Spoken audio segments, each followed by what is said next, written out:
Hello students, आज हम लोग पढ़ेंगे कलराउश लॉ।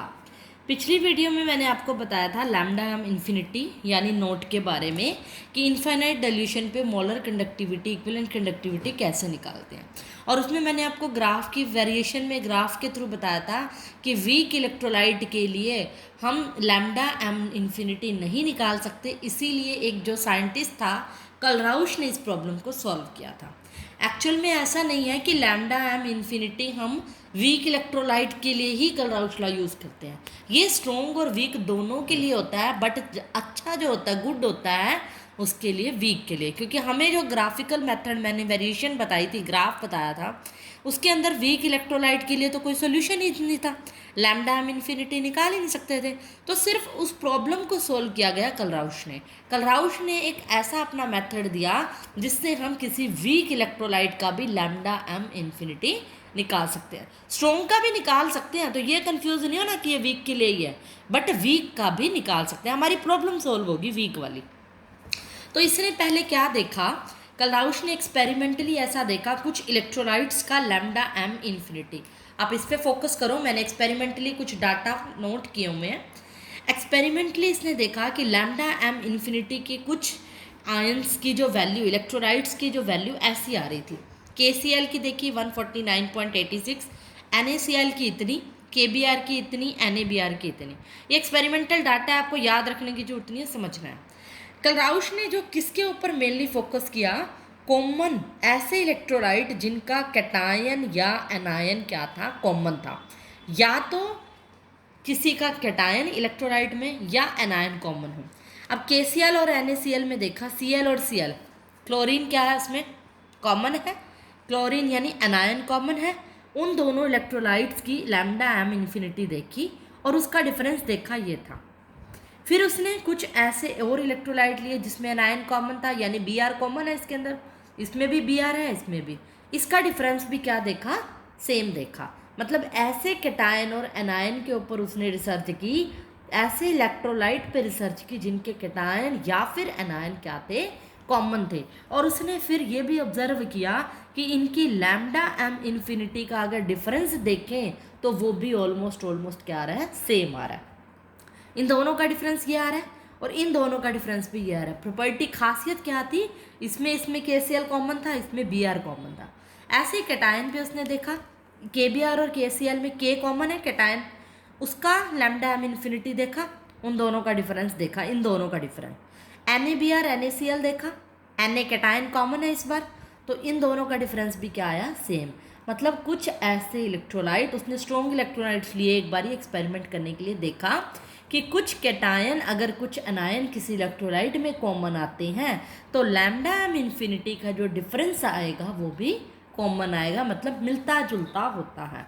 इस कैटायन और एनायन के कंसेप्ट से उनकी, इसका मतलब उसके लैम्डा एम कैटायन की या फिर एनायन की कुछ कंडक्टिविटी को यूज़ करके इसने अपने नया कंसेप्ट बनाया था। अभी आप करोगे आगे तो समझ आएगा कैसे मैं बता रही हूँ। इसने अपनी स्टेटमेंट दी, स्टेटमेंट पे फोकस करो, फिर मैं समझाऊंगी कि the limiting molar conductivity of an electrolyte. Limiting मैंने समझाया था किसको बोलते हैं, कल बताई थी ये टर्म, लैम्डा एम इन्फिनिटी को, यानी molar conductivity eight zero concentration, infinite dilution, या तीसरा नाम क्या था, लिमिटिंग मोलर कंडक्टिविटी। कि लैम्डा एम इन्फिनिटी किसी इलेक्ट्रोलाइट की, ये देखो ब्रैकेट में लिखा भी हुआ है, molar conductivity eight infinite dilution, आपने शॉर्ट में याद रखना है लैम्डा एम इन्फिनिटी, वो क्या होती है, is the sum of limiting ionic conductivities of cation and anion. वो किसके, किसी इलेक्ट्रोलाइट की लैम्डा एम इन्फिनिटी उसके कैटायन और एनायन की कंडक्टिविटी के सम के बराबर होती है, and in which each multiplied with the number of ions present in one formula unit of electrolyte. और हर जो इलेक्ट्रोलाइट है, हर जो आयन होगा, इलेक्ट्रोलाइट का जो आयन है वो किससे मल्टीप्लाई होगा, उसके अंदर जो भी formula unit, one formula unit, यानी इस फॉर्मूला के अंदर जो चार्ज होगा उससे मल्टीप्लाई होगा। जैसे कि फॉर एग्जांपल एक इलेक्ट्रोलाइट है, जैसे AB लिख लिया मैंने, AB से मतलब इलेक्ट्रोलाइट, जैसे KCl है, इसमें A क्या हो गया, कैटायन, B क्या हो गया, एनायन, K और Cl। ये क्या हो गया, इसके अंदर चार्ज, जैसे 1 KCl में क्या होते हैं 1 1, जैसे मान लो Na2SO4 है, इसमें A क्या होगा Na, B क्या होगा SO4, समझ रहे हो ना। ये X और Y क्या है, ये चार्ज है, ये नीचे जो होते हैं Na की 2, इसके अंदर ये है SO4 तो अपने आप में एक एनायन है, तो Y की वैल्यू 1 है, मतलब XY की वैल्यू, ये चार्ज है इसके अंदर। तो ये किसके बराबर है, लिमिटिंग कंडक्टिविटी, नोट भी लिख सकते हैं, इन्फिनिटी भी, पिछली वीडियो में बताया था, ऑफ कैटायन, कैटायन मतलब A, यानी अगर मैं इसके अकॉर्डिंग देखूँ तो Na का जो वैल्यू होगी, ये एक्सपेरिमेंट न्यूमेरिकल आएंगे ना, इस पर और ज़्यादा, जब तक न्यूमेरिकल नहीं करोगे ना थोड़ा थोड़ा कन्फ्यूज़न रहेगी। एक बार आप इसके लिए यही समझो कि अगर मान लो मैं ये कहती हूँ कि मोलर कंडक्टिविटी किसकी, KCl की है, तो वो sum of molar conductivity of K और sum of molar conductivity of Cl negative के बराबर है। मतलब मान लो इसकी कुछ ना कुछ वैल्यू दे रखी है, 2 दे रखी है, इसकी मान लो 4 दे रखी है, 2 और 4 का सम जो 6 होएगा वो KCl की लैम्डा m इन्फिनिटी होगी। तो ये बात आपने समझनी है, और उसका चार्ज भी मल्टीप्लाई होगा। KCl में तो 1 है, अगर कोई चार्ज है जैसे Na2SO4, जब मैं न्यूमेरिकल कराऊंगी ना तब ये चीज़ें आपको क्लियर हो जाएंगी, चार्ज कैसे मल्टीप्लाई होता है। मतलब इससे पता चला कि लैम्डा m कैटायन की और एनायन की अपने आप में क्या करती है, मैटर करती है, उन दोनों की वैल्यू। इससे ये बात इसको ऊपर वाले एक्सपेरिमेंट से पता चली। ऊपर वाले में इसने कहा था ना कि अगर कॉमन आयन होता है कोई भी कैटायन और एनायन, मतलब अपने आप में लैम्डा m चाहे कैटायन की है एनायन की है, बहुत ज़्यादा मैटर करती है।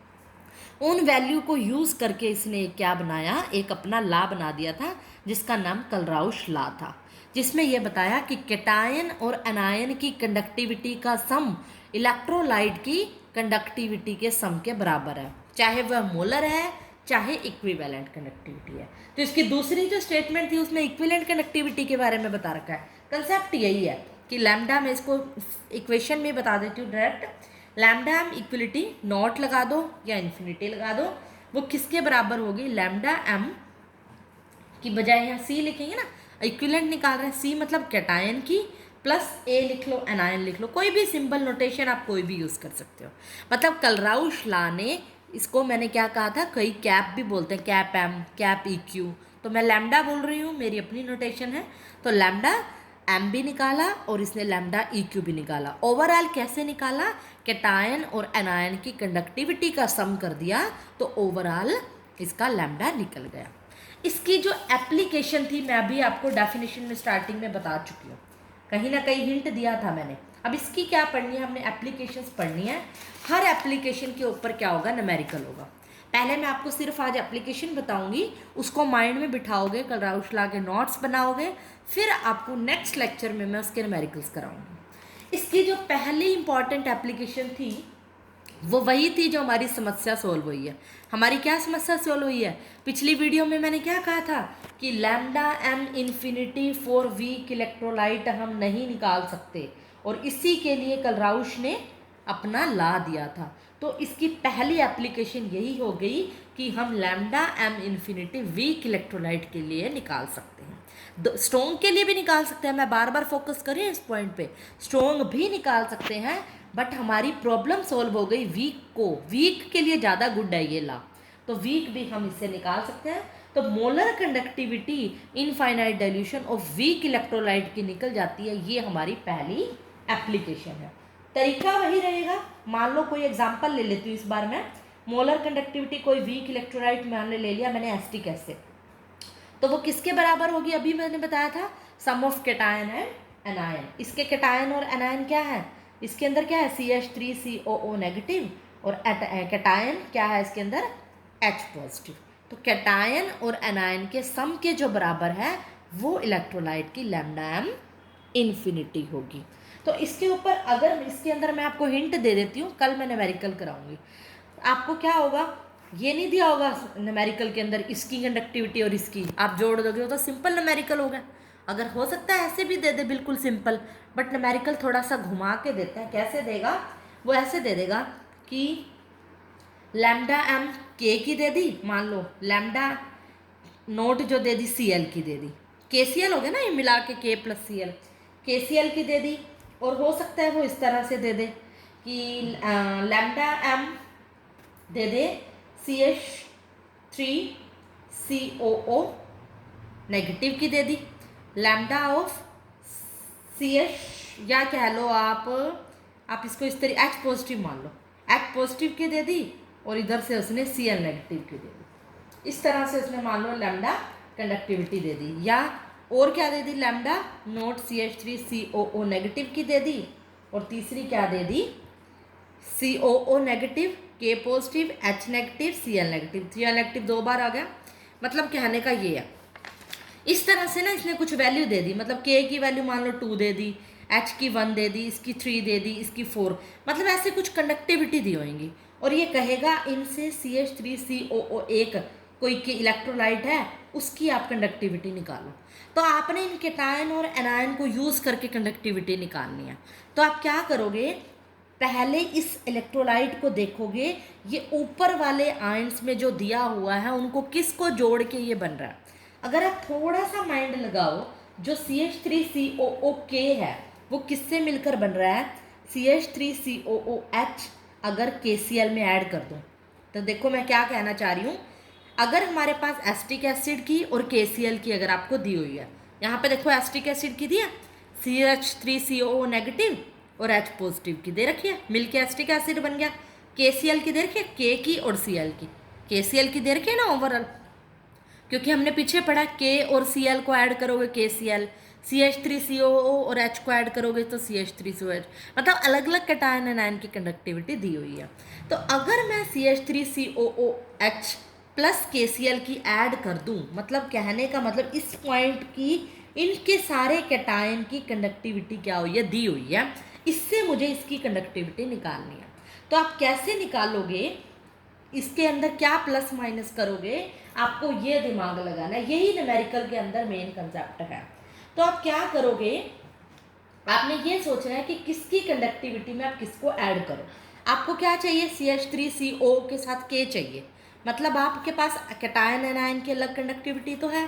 तो आप पहले क्या करोगे, CH3COO नेगेटिव के साथ प्लस क्या करोगे, K चाहिए उसको प्लस कर दोगे, उसकी कंडक्टिविटी प्लस कर दोगे, और बाकी सारी घटा दोगे माइनस, क्योंकि इसके अंदर कुछ भी नहीं है ऐसा, और माइनस क्या करोगे, लैम्डा ऑफ कोई भी HCl की घटा दोगे ना, HCl या अलग अलग लिख लो, minus lambda of H positive plus lambda of Cl negative, इन सब की कंडक्टिविटी घटा दोगे CH3COO नेगेटिव और K पॉजिटिव के अंदर से, तो आपको किसकी कंडक्टिविटी मिल जाएगी, CH3COOK की।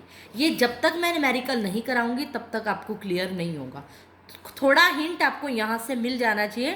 न्यूमेरिकल्स इसके मैं बाद में कराऊंगी। एक बार फिर से बता रही हूँ कि अगर आपको मान लो कोई ये कह देगा न्यूमेरिकल कि कंडक्टिविटी किसकी निकालो, CH3COOK की, K की निकालो, K CH3COOK की निकालनी है, K की दे रखी है, H की दे रखी है, Cl की दे रखी है और CH3COO नेगेटिव की।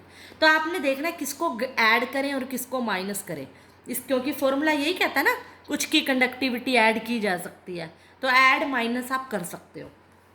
तो कैसे करोगे, K बनाने के लिए इसके साथ CH3COO के साथ K की जोड़ दो, क्योंकि तो ही बनेगा। इन दोनों को जोड़ दिया, बाकी की घटा दो, बाकी घटाओगे तो HCl की घटा दोगे, तो क्या बन जाएगा हमारे पास अल्टीमेटली CH3COOK की कंडक्ट। न्यूमेरिकल्स कराऊंगी तो अच्छे से और सॉल्व हो जाएगी। एक बार आपने सिर्फ ये कंसेप्ट समझना है। आज के लिए इतना ही, दैट्स ऑल फॉर टुडे।